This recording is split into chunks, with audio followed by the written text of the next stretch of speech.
Will you pray with me?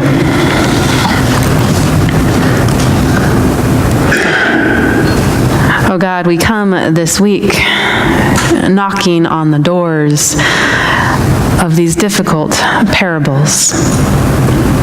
As our godly play curriculum tells the kids, sometimes parables are hard to open, and sometimes we have to come back again and again before they will open to us. And so we pray today, if it is your will, that these parables open for us in some small way and speak to our hearts, that the words of my mouth and the meditations of our hearts would be pleasing to you. And where we depart from your Spirit, may that quickly fall away. Amen. Well, I don't know about you, but this week I have been grappling with the violence and the destruction in our world. Not just the mentally ill or the radicalized individuals who rain down terror on us, but with the policies and the leadership that enable it to happen in the first place. And not just with the storms that have been ravaging our shores, but with the short-sighted policies and leadership that care more about profit than the future of our planet. This week I've found myself really frustrated with leaders who care more about power and self-interest than to attending to those who have been entrusted to their care.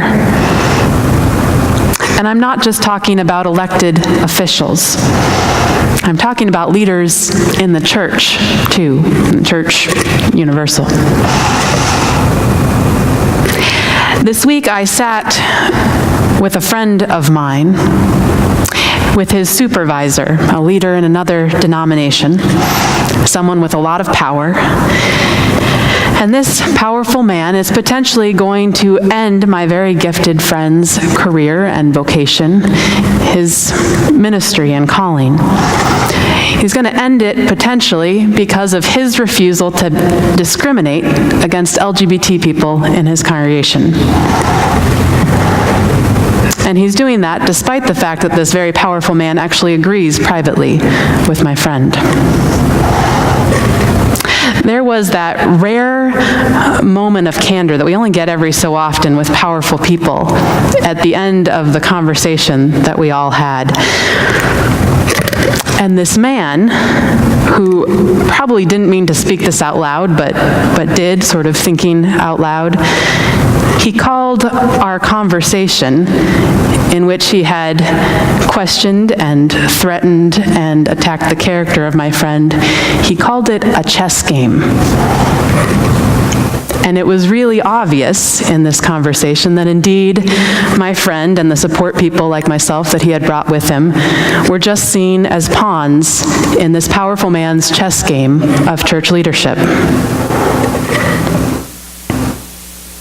This week I also had the privilege to sit with a young trans man after he had recently been beat up by a coworker, and after the leadership and the management at his place of employment didn't stand up for him or support him.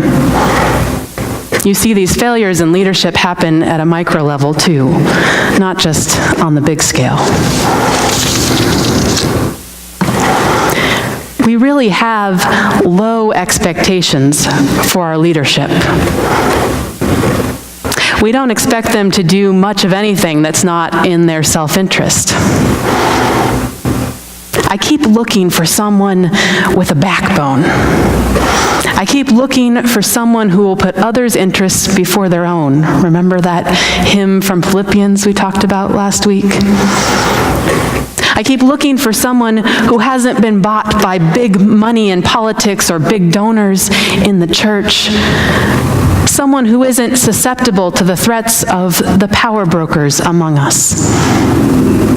I keep looking for someone who is aware enough of their own privilege to recognize that they didn't earn their money or their positions of power on their own. someone who can see their privilege enough to recognize that they need to relinquish it, or at least use it for good to serve others. I keep looking for a leader who will put people before a paycheck, who will put people before corporate donors, who will put people before re-election. Someone who has broken their addiction to power enough that they can see real, living human beings in front of them. Living, breathing human beings, and not just pawns in a chess game. Those people, those leaders are out there. My friend who I sat with his supervisor earlier this week, he's one of them. And those people give me a lot of hope. They're a brave example for us all. But they are too far and too few, and there's too few of them, and it's too far in between them. And of course, as a colleague of mine commented this week, the Christian church, the wider Christian church, has been so wrapped up lately in deciding who is in and who is out, in giving and taking power, that we haven't done our job. We haven't done our job of teaching people how interconnected and interdependent we all are. We haven't done our job of teaching people that we have the ability, with God's help, to live in a different kind of economy. An economy of the Beatitudes, where the poor and the weak and the hungry and the peacemaker among us are the blessed, the beloved. Most of all this week, as I've watched the news, I found myself at a loss about how to talk to powerful, privileged people. And I've heard so many friends, and even some of you, talk about just that numbness of feeling like there's not much you feel empowered to do. Words seem to fall on deaf ears, on blind eyes and hardened hearts. We can't talk about white privilege or male privilege or straight privilege or cisgender privilege or ableist privilege or citizenship privilege, because most of us who possess any sort of privilege or power or wealth ourselves, we think we've earned it. We've inherited it all on our own. We deserve it. We own it. That's the problem, isn't it? Jesus understood the frustrations of talking to powerful people who can't or won't listen. And like many of the Hebrew prophets before him, he understood the risks of speaking truth to power. He persisted anyway. Today, in the reading that Bernadine read for us, we join Jesus in the temple, and it's the last week of his life. And he's talking to the temple leadership. And the temple leadership, despite being the faith leaders of the community, were pretty well known for being fairly corrupt, for gaining their power at this time in Jerusalem by buddying up to the Romans who occupied their land.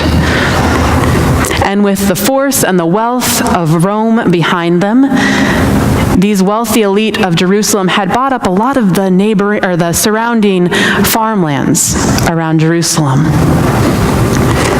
And so all of these small local farmers whose families had worked their plot of land for generations were suddenly tenant farmers on their own land. And you can imagine that resentment built up. These farmers, who were working just as hard as they ever had, now had to give a portion of the fruit of their labor and the fruit of what they still considered their land to these new landowners, these new landlords. Most of the Hebrew people were in favor of change, of reforming this system and not perpetuating these injustices. Peasant uprisings were common. But the powerful elite, who hid behind the facade of the temple, much the way some of our leaders in this country hide behind the guise of religion, they were in utter denial. They were talking as if they were helping the people, for the people, had the people's best interests at heart. All the while, they were really serving Rome and profiting personally from it. How does Jesus possibly get through to them? Certainly, it's not going to work very well to just call them corrupt or self-interested or greedy. That won't get through to them. What's going to get through to these leaders? So instead of calling them names, confronting them in that way, Jesus follows this long lineage of prophets who had used parable as a tool to talk to the powerful and get them to really listen. And he starts out with this old, very familiar parable from Isaiah, one that all these temple leaders would have known very well. But he tweaks it a bit. He hooks them in by talking about an absentee landowner, with whom, of course, they resonate because they themselves are absentee landowners. And this landowner leaves his vineyard in the care of tenants. And then when the harvest time rolls around, this landlord sends some servants to collect his portion of the produce, the fruit of the land. And they kill them or torture them. And then he sends a whole other group of servants. And the tenants do the same thing to them. They kill them, torture them. Finally, this landlord sends his own beloved son, and they do the same thing to him. They kill him, they torture him.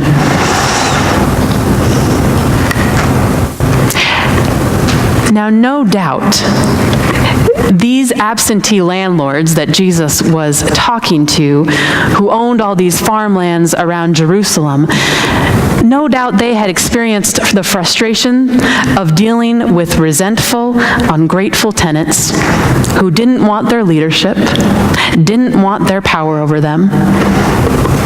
But of course, they were too dense and too drunk on their own power and their own delusions that they were actually helping the people to understand why their tenants were resentful of them.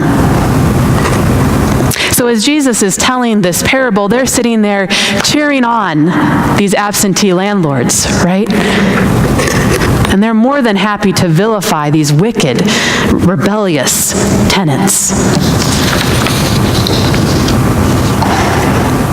Now, of course, there were other people probably at the temple as Jesus was telling this story. And anyone with less power or privilege or wealth in the room who was listening to Jesus tell the story knew exactly why the violence in the story was occurring.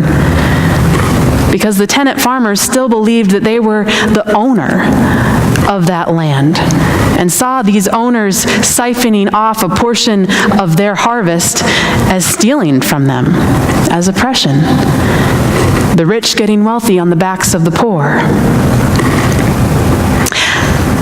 Isaiah, in his telling of the parable, identified the problem really well. He said, you who join house to house and field to field until there is room for no one but you, and you are left to live alone in the midst of the land. Isaiah had seen the problem long before, but it was recurring in Jesus' time.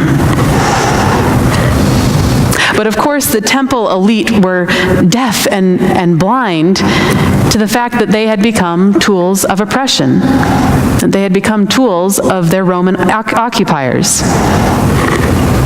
They were blind to the fact that they were doing to the peasants all this buying up of their land and turning a profit by oppressing the people in this really unjust way. And they've woven the narrative so many times that they're actually helping the people to justify what they're doing, that they're writing in to save the people, that they've actually started to believe it themselves. So after Jesus finishes telling the parable, he turns to these power brokers, these wealthy elite in Jerusalem, who are deaf and blind and hard-hearted and in denial about their participation in this injustice. And he asks them, what should this landlord do with these tenants? And they tell him exactly what they've probably done when they've been in a similar situation. Keep the peace by force. Kill those wicked, ungrateful tenant farmers who have the audacity to think they're owners of the land and think it's okay to protest. Kill them all. Give the land to other tenants. And now Jesus has them right where he wants them. Because now it's time to turn the tables on them. He says to them essentially, oh, you thought you were the absentee landowner in this story, did you? No, God is the owner of this vineyard, who has lovingly planted it, and you are merely tenants who have been charged with caring for those entrusted to you. But you have acted like you own the place. You have killed and rejected God's beloved, the cornerstones of the building of God's kingdom. The poor, the weak, the hungry and thirsty, the peacemakers, the persecuted and oppressed. You have rejected the cornerstones.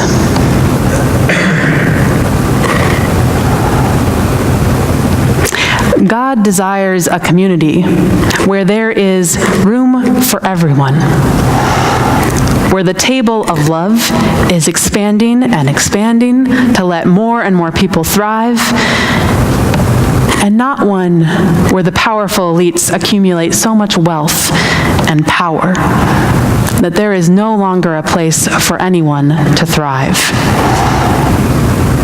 That is not the kind of justice or the kind of community that God had in mind. And you see, Jesus takes these wealthy elites in the temple in Jerusalem and he sucks them in. He gets them to buy into the story, right? And then he very sneakily gets them to condemn their own behavior, their own participation in injustice. We know at the end of the parable that they got what he was saying because they realized that it was a parable told against them, and they were livid.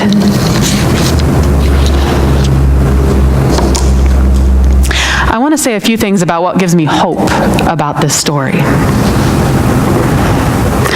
First is, at a time when we are having such difficulty talking to each other, and so many of us feel like we just can't get through when trying to speak truth to power or speak truth to privilege, I'm really deeply intrigued by Jesus' tactic of using parables, stories, narrative, to shine a light on the injustices going on around him in a way that the powerful and the privileged actually can see. Now, it's not like those power brokers in Jerusalem were completely receptive to Jesus, right? We know that later in that week they would participate in killing him, in part because he had had the audacity to actually challenge them and call them out on what they're doing. But but we don't know the seeds that he may have planted. He got through to them in a way that shouting and name-calling and violence had not. I told you at the beginning of this reflection that I had sat with my friend and his supervisor this week.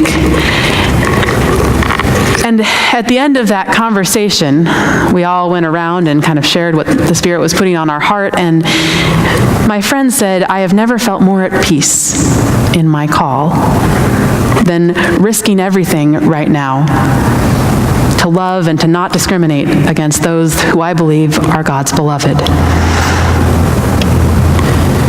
And then this powerful leader spoke. And he said he would not sleep well that night, that he did not have a sense of peace. And despite everything else that had happened in that conversation, that gave me hope. Because those who reject God's cornerstones, the marginalized, and ask them to pay the price for our unity and our peace, they should be disquieted. And that brings me to my second piece of hope. What remarkable good news it is to hear that the stones the builders have rejected, the people, the powerful among us have ignored and labeled and tried to demonize or make the enemy, that those are the ones God is going to use to build the beloved community. What good news that is. And finally, I find hope in this parable because it confronts me personally. Even though I have been taught my whole life that everything I possess in life comes as a gift from God, and that I am merely a steward, a tenant on God's kingdom, if I'm honest, really honest, I slip into a different way of thinking quite frequently. And I walk around this world, I walk around this church sometimes even, feeling like I've earned it. I own what I possess in life. It belongs to me. Perhaps the change I long for in the world, the beloved community that God calls us into, perhaps that can begin in me by learning to hold my hands a little more openly as I walk through life.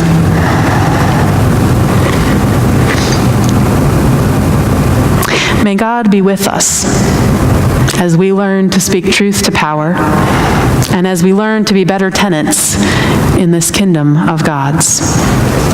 Amen.